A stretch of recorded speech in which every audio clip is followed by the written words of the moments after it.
Hello YouTube, Damien from Flowforge here. Today we're going to be talking about a heavier topic. It's ADHD and addiction and addicting behavior. How ADHD influences you to have more addictive behavior and how to deal with that. But the main thing that's happening is you have a higher sensitivity to dopamine, and your brain is also not giving you as much dopamine as you need. And these are basically related. So what that means is that things can be more stimulating to you, and your brain craves stimulation more than an average person. And this is why we fidget and like move around and stuff. And this is why it's hard for us to stay focused, because our brain is constantly like, okay, give me more. Okay, give me more. Like, hey, I'm bored. Hey, I want more stimulation. This sucks. It's hard to live with. And this does lead to addictive behavior. We have to learn how to deal with this, right? Like, and it's on multiple different levels. And guys, I really want to make this clear. You know, we tend to think of addictions only in terms of hard addictions. You know, like that's what we think an addiction is. Or we think of like something like maybe alcoholism. And we think of those as like real addictions. But there's so many addictions that people have that we don't take seriously, but they are addictions and they do cause you to suffer. And a lot of people with ADHD have them. And I'm going to give you a few examples. First off, shorts or TikTok. That's huge. And this is very damaging for you. It's hurting your intellect. It's hurting your attention span. It's taking away one of the most important resources that you have, which is your time. And, you know, not just shorts, but like YouTube in general. A lot of people have YouTube addiction. A lot of people have social media addiction. The orange tube, you know what it is. And gaming. Gaming is a huge addiction that people in the modern time have. And I'll tell you guys, like, I have had literally all of these. I've had addictions to all of these in the past, but I have broken all of them. So there is hope. And yeah, like ADHD makes you more susceptible to these things. But what that means, there's this really cool concept of any time you have a weakness in something, you have to focus on a way to solve it. And because you have to focus on a way to solve it and fix the problem in a way that other people don't have to, that means that you can create something or create a system or go through some sort of journey where you learn how to become more resilient to that thing than the average person. Okay? So that's why ADHD is a blessing. In fact, every curse is a blessing. Every problem that you have is a blessing, because if you would just try and figure out how do I solve the problem and spend time on fixing the problem, then I guarantee that you will wind up with a more resilient resistance and solution to the problem than a normal person. That's how it works. That's why your problems are literally your biggest blessing. But you have to make up your mind that you're going to solve them. All right? Another one I want to add in here, workaholicism.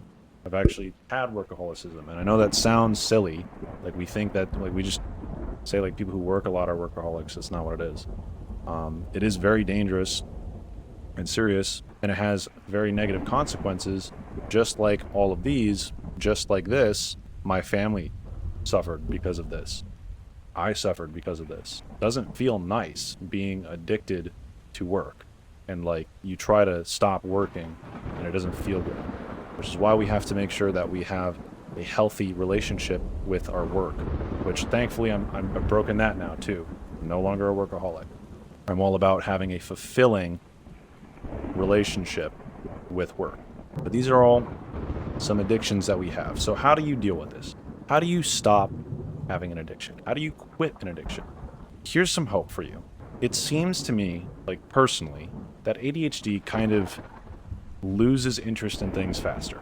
So that's one thing you have going for you, is like if you can just get over that initial urge to like go and back to the addiction, then you're mostly in the clear. And then it's mostly just about avoiding being triggered.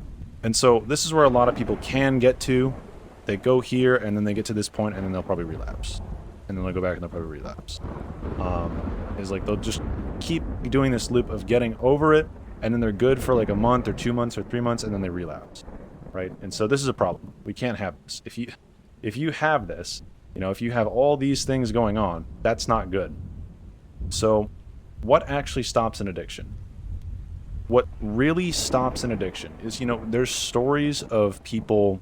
In fact, I've read one of these biographies of somebody who was addicted to crystal, and the book ended with him basically just waking up one day and he was like, I'm done. Like this, I'm done. I'm not doing this anymore. And he took all the product he had, threw it away, and then just walked off into the sunset and never looked back. And this is actually pretty common for addictions. So what is that? Why does that happen? Can we reproduce that? Can we harness it? The answer is yes. The reason that this happened is because he eventually fully internalized in his heart. Your heart, we'll call it your emotional center. You have neurons all over your body. Really, your entire nervous system is your brain, if that makes sense. It's you have thinking neurons in your gut, which is why you should trust gut feelings. It's basically your subconscious processing something.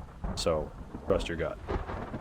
But your heart is sort of this pseudo subconscious emotional center that exists within you. This is actually what controls you. This is what controls what you say, and it controls what you do, and it controls literally everything. This is basically this deep hidden root in you where all of your behavior stems from. And then there's all these different factors that influence it as well. Your ADHD is definitely one of those factors. Things go into your heart when you see them and when you observe them, when you interact with them, when you think about them. And this is why it's extremely important to manage the content that you watch. You don't just want to be watching anything. You want to be watching good things. You want to be the goal is you want to optimize your life to have a clean heart. And if you can do that, then your life is going to be so much better than it is right now. And it's basically going to be on autopilot, where it's good things just happen on autopilot and everything is chill. So how can we have a good heart? How can we have a clean heart? How can we let go of the things that our heart is accepting? Because here's the problem with addiction. Addiction, you actually want these things. All these things, you want them. That's the problem. And another part of you may hate it. The majority of you may hate it. But because there's just this one incy little part of you that wants it, guess what? It's going to control you, it's going to tempt you, and it's going to take you back. And this is actually resistance. I talk about resistance a lot on my channel. It's basically your flesh. It's basically the current version of you that is always just going to take the lowest hanging fruit, doesn't want to transform. If you transform, it dies. So it's always trying to stop you from transforming, always trying to stop you from changing as a person. And the way that you overcome it is just by seeing it and understanding, hey, that's resistance. I don't have to listen to it. Any excuse as to why you can't do anything, or any limiting belief, or any reason not to, or any reason why you should be doing something that you shouldn't be doing, that's resistance. Quick tip: when you have workaholicism, the resistance is taking a break and slowing down. So that's the resistance that you have to slay if you have this problem. But what actually stops these things? The truth will set you free. The truth is like a sword that you use to slay resistance. So resistance can't really stand up in front of the truth. Because, the truth is that there is no reason why you can't do X, Y, Z. You can do anything you want in life. You can get anything you want out of life.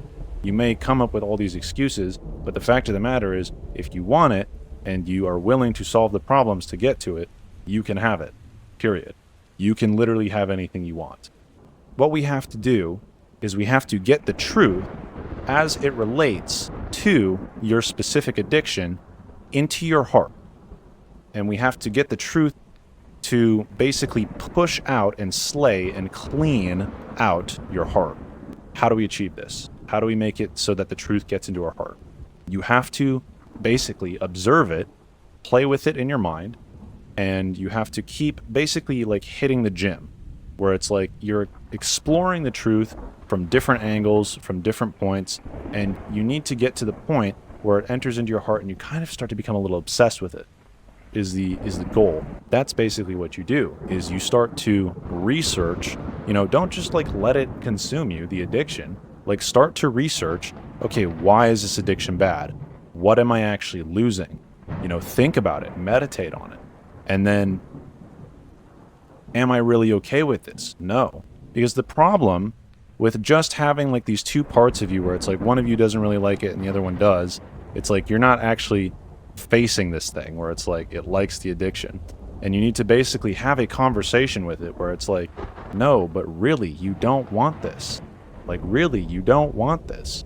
And you can't like bash it, because when you bash it, it stops listening to you. So you have to be kind to yourself, and you can't hate yourself for having an addiction.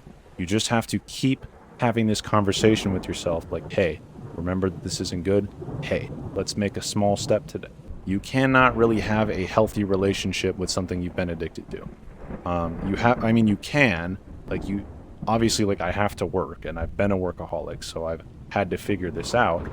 The way that I got there was by literally looking up videos and reading things on how to overcome workaholism and why workaholism exists. Like, your brain has to understand why you have this problem. You have to get to the root of the issue to stop. So this is going to be a journey, but you have to embark on this journey, because if you want to be successful, well, I'm sorry, but you can't go up until you break all of your chains. If you have too many chains tying you down, then you're not going anywhere. You're just going to be wasting all of your time with your addictions.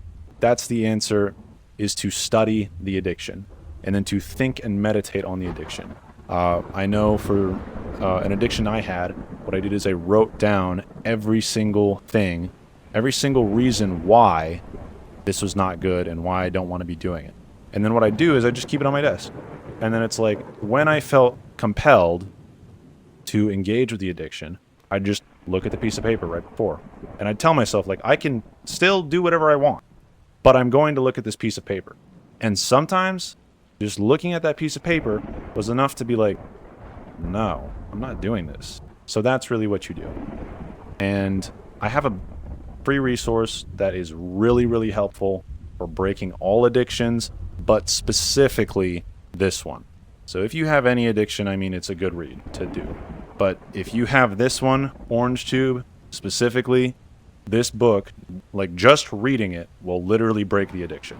And you will be so much happier because of it. Because there's literally so many downsides to this. And I mean so many. And you don't even really know them until you start studying it. To give you a few of them, it raises cancer levels. I know there's been studies that say that it lowers them, but they're actually old and outdated, and people just keep quoting them. And there's actually new things that show that it raises cancer levels. So you're more likely to get cancer. It's going to kill your productivity. It's going to kill your masculinity. You're going to be depressed more often. It's like there's so many bad things about it. There's so many bad things about it. And then not to mention the fact that the site itself, the things that go on behind the scenes are extremely shady and immoral and very demoralizing to the individuals on the site. This is a really bad one. Like, you need to stop. It's a problem. It is not okay. But there's a resource down below that will help you. It'll literally just, like, reading it will be enough to stop it. And it's not going to bash you either. I'm not here to bash you either. But you have to recognize that this is a problem and that it is killing you slowly. That all of these things kill you slowly. And some of these you can have a healthy relationship. Like, obviously you have to have a healthy relationship with work. Obviously you have to have a healthy relationship with this. I don't really think you can have a healthy relationship with these.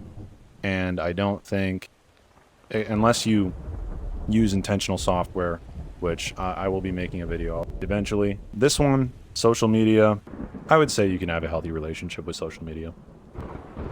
Also, one more thing. This is horrible for ADHD. You know what this is, and it's freaking horrible. Because it's basically, it might make you feel better in the moment. It might seem like it's reducing the symptoms of ADHD in the moment, but it's like shooting yourself in the foot. Like the things that it makes worse are the things that ADHD specifically already struggles with. So you're basically making your ADHD worse when you have an addiction to this. And so this one's really bad too. Like you need to stop. It's not healthy. You basically are walking around with a big ball and chain on you. And there are meds that help with this. There are meds that help with some of these addictions as well. So you just need to study them. You just need to look into it. And you need to get the information into your heart when it's fully downloaded. And sometimes it takes a long time, guys. Like sometimes it takes months. And that's just how it is. But you just have to keep getting back on the horse. Don't give up. You can stop. You can stop. But alright guys, that's all I've got. If you enjoyed this content, go ahead, like, and subscribe. Thank you guys so much for supporting my channel by watching all the way to the end. It means a lot. Thank you.